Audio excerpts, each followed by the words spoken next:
ඉතින් ඕගොල්ලෝ මේ වීඩියෝස් ටික බැලුවා. ඕගොල්ලන්ට මොනවද හිතෙන්නේ? ඉතින් මේ වීඩියෝ පළවෙනිම කියනොත් මේ වීඩියෝස් අපිට ලබා දුන්නේ Accident Prevent First කියන Facebook නාලිකාවෙන් ඒ සහෝදරයන්ට බොහොම ස්තුතියි. ඉතින් අද අපි බලමු ඇයි මෙහෙම වෙන්නේ කියලා. විශේෂයෙන්ම බයික් රයිඩර්ස්ලාගේ පර්ස්පෙක්ටිව් එකෙන්. ඇයි මෙහෙම පළවෙනිම ගන්න බයික් රයිඩර්ස් නම් පිස්සු කියලා ඉන්නේ. ප්‍රධානම හේතුව තමයි මේගොල්ලෝ බයික් එකක් අරගෙන බයික් එකේ ලයිසන් එකක් ගත්තාට පස්සේ තමයි බයික් රයිඩ් කරන්න ඉගෙන ගන්න. මේක ගොඩක් වෙලාවට සාධාරණ තැනක් තියෙනවා. නමුත් තමන්ගේ ස්කිල් එක එක තැනකට වෙනකන් තමන්ට කොන්ෆිඩන්ස් තැනකට තමන් එක හදා ගන්නවා.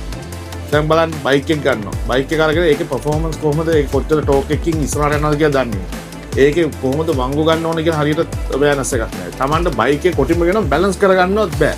ඉතින් බැලන්ස් කරගන්නත් බැරුව පාර්ට දාලා ගියපුවම පළවෙනිම හානිය වෙන්නේ ඔයාට. දෙවෙනි හානිය වෙන්නේ වටේ ඉන්න මිනිස්සු. මොකද ඔයාගේ ඔළුව තනිකරම තියෙන්නේ බයික් එක බැලන්ස් කරන එක නම් ඔයාට අනිත් ඒවා ගැන කිසිම කොන්සන්ට්‍රේට් කරන්න බෑනේ. එතකොට ඒක තමයි පිටිපස්සෙන් එන වාහනයක් ගැන බලන්නේ, සිග්නල් ලයිට් දාන්න අමතකයි, මොනවද වෙන්නේ කියලා දන්නේ නැහැ. ඉතින් ඒ අනිවාර්යෙන් මේ වගේ ඇක්සිඩන්ට්ස් වෙනවා. ඒක තමයි ප්‍රධාන හේතුව. අනිත් එක තමයි ට්‍රැක් එක කරන්න ඕනේ ඒවා. අවුරුදු ගාණක් අවුරුදු 14 ඉඳන් මිනිස්සු පුරුදු වෙනවා මෝටර් GP වගේ රේස් එකක් යන්න. මෝටර් සයිකල් වලින් රේස් කරන අවුරුදු 14 ඉඳන් පුරුදු වෙනවා. එහෙම නැතුව මේ පොඩ්ඩක් බයික් එකක් ගත්ත ගමන්ම කරන්නේ රේස් යන එක. පාර තියෙන්නේ රේස් යන්න නෙමෙයි. ඒක දාගන්න පළවෙනිටම ඔළුවට.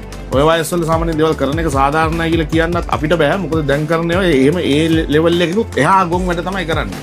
තමන් ඇක්සිඩන්ට් ලා මොකක් හරි කරගන්න එක නෙමෙයි. කොහෙවත් සම්බන්ධයක් නැති වෙන මිනිහෙකුත් එකෙන් වන්දි ගෙවන්න ගන්න තැන ලෙවල් එකට ගියපුවාම මිනිස්සු කොහොමද පාරේ යන්නේ? ඉතින් අනිවාර්යෙන්ම ඒක අනිවාර්යෙන් දෙන්න. ට්‍රැක් එක කරන්න ඕනේ ඒවා පාරේ කරන්න යන්න එපා. අනික ලංකාවේ වෙන්නේ නැති මං හිතන්නේ ලෝකේ පළවෙනිම රට සාමාන්‍යයෙන් බයික් එක බ්‍රෑන්ඩ් එක විනාශ වුනේ රයිඩර්ස්ලා ඉන්නේ. ලංකාවේ සමහර බයික් වර්ග තියෙනවා. ඒ බයික් එකේ වර්ග කිව්ව ගමන් හාපූ කියලා තමයි ඉතුරු ටික කියන්නේ. ඉතින් ඒක වෙලා තියෙනවානේ. මං හිතන්නේ ඕගොල්ලෝ දන්නා මම මේ කියන බයික්ස් මොනවද කියලා. ඉතින් ඒ ලෙවල් එකට යනකම් ගියා. ඉතින් මෙහෙම කරන්න එපා. මොකද අපි ඔක්කොම එකතු වෙලා මේ බයික් කල්චර් එක යම් කිසි තැනකට ගේන්න උත්සාහ කරනවා. හැබැයි එහෙම කරන්න යන අතරේ මේ වගේ හත් පොලේ ගා ගන්න ගොම් වැඩ කරපුවාම කාටවත් අපේ මේ අනිත් කොල්ලන්ගේ අහිංසක හීන වලට යන්න බෑ. අපිට හයි කැපැසිටි බයික් කියන ඒවා ලංකාවට කවදාකවත් ගෙන්න ගන්න බැරි වෙයි. අපිට කවදාකවත් හොඳ බයික් එකක් ජපානයේ තියෙන හරි යුරෝප් වල තියෙන හොඳ බයික් එකක් ඉන්දියානුකූලව ලංකාවට ගෙනලා පදින්න බැරි වෙයි. ඉතින් මේ ඔක්කොම වෙන්නේ ඕගොල්ලන්ගෙම තියෙන ගොම් වැඩ හින්දා. අනිවාර්යෙන්ම ඒක කරන්න. තුන්වෙනි එක සිටුේෂනල් අවයර්නස්. අපි පළවෙනිට බයික් එකක් රයිඩ් කරද්දී අපි බලන්නේ පුළුවන් තරම් අපි ඈත බලන්න. අපිට පේන තරම් ඈත බලලා අපි ඇනලයිස් කරගන්නවා මොනවද අපිට තියෙන රිස්ක් කියලා පාරේ. මේක සාමාන්‍ය බයික් එක නෙමෙයි වාහනයක් පදිද්දිත් එහෙම තමයි. නමුත් බයික් එකක දේවල් ඉක්මනට වෙන්න පුළුවන් chance එක වැඩි. අපි විකුණු ඉස්සරහට බලනවා. මොකද ලංකාවේ විශේෂයෙන්ම සිග්නල් ලයිට් එකතු හරවන කට්ටිය. එකපාර බ්‍රේක් ගන්න කට්ටිය. එකපාර ඔයාගේ ඉස්සරහට දාලා බ්‍රේක් මේ ඔයාගේ ලයින් එක ක්‍රොස් කරන කට්ටිය. මේ පැත්තට සිග්නල් දාලා අනිත් පැත්තට දාලා එකපාර ඇඟට කපන කට්ටිය. මේ ඔක්කොම ඉන්නවා. එතකොට Taman දැනගන්න ඕනේ ඇනලයිස් කරන්න. මිනිහෙක් පාර පයින් ලෑස්තිලා ඉන්නවා කියලා කියන්නේම ඒක රිස්ක් එකක්. එතකොට තමන්ගේ වේගය අඩු කරලා තමන් හිතන්න ඕනේ මේ මනුස්සයා දැන් පණී පාරට කියලා. ඉතින් අර ඒක හැම වෙලේම මේ වගේ සිටුේෂන් අවයර්නස් එකක් අනිවාර්යෙන් තියෙන්න ඕනේ විශේෂයෙන් මොටර් බයික් එකක් පදින්න. මොකද ඇක්සිඩන්ට් එකක් වුණාම ලංකාවේ මොටර් බයික් එකකින් මේ යන විදිහට වැඩිකාරය වෙන්නේ ඔයා. ඒක තමයි අත්. මොකද ඒ ලෙවල් එකට යනකම් කට්ටිය ඔක්කොම එකතු වෙලා ඒක කරාද. ඒතන අවාසනාවකට ලංකාවම ගිහිලා තියෙනවා. ඇක්සිඩන්ට් එකක් වුණාම අපි කොච්චර සාධාරණවත් කොච්චර වුණත් මිනිස්සු පළවෙනිම බයිනේ මොටර් බයික් කාර්යයක්. ඒ වචනම කියලා බයින.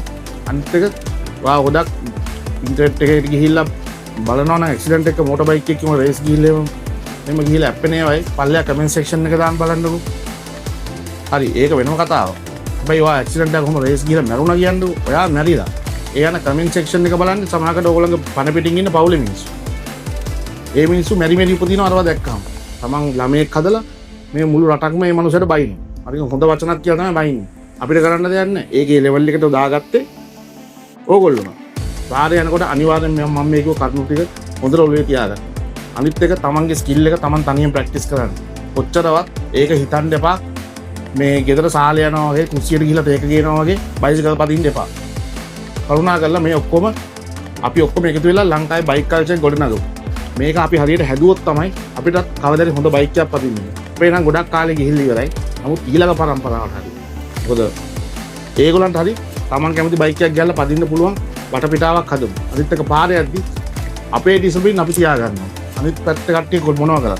Taman එක්සැම්පල් එකකින් හැම වෙලේම රයිඩ් කරා. ඒක තමයි අද පණිවිඩය. ඉතින් මේක හොඳට ඔළුවට දාගන්න.